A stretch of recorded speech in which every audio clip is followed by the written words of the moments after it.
వచ్చేది. సన్న బియ్యం వస్తుంది. ఇది సన్న బియ్యం.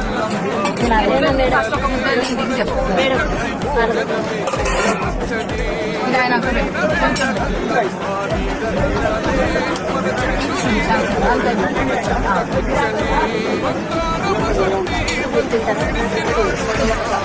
సన్న బియ్యము నేను తిన్నా ఒకప్పుడు. మీరు కూడా తినండి.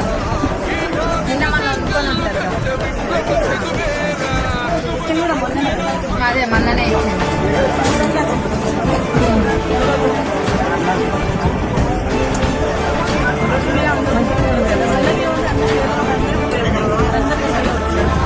అదే దొడ్డు బియ్యము నేను ఎవరిని అడిగినా కానీ దొడ్డు బియ్యం అమ్ముకునేటంటే దోశలు పోసుకొని కన్నా లేకపోతే మీ జొన్నలు జొన్న రొట్టెలు మీకన్నా బాగా జొన్న రొట్టెల్లో కలిసి కొట్టించుకునేటోళ్ళు.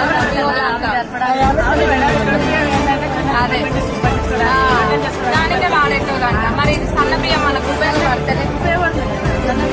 తినడానికి పనికొస్తుంది. మరి మన గౌరవ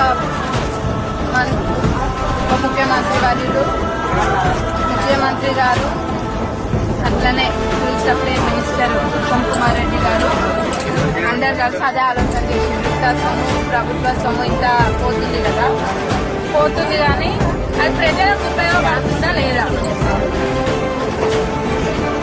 తినే తిండి దగ్గర కూడా ఇంత తేడా ఎందుకు? డబ్బులు ఉన్న వాళ్ళేమో సన్న బియ్యం తినాలి, లేని వాళ్ళేమో దొడ్డు బియ్యం తినాలి. కాయ కష్టం చేసి నానా చాకిరి చేసేది 2 బుక్కడు బువ్వ తినడానికే కదా. బువ్వ దగ్గర తేడా ఎందుకనే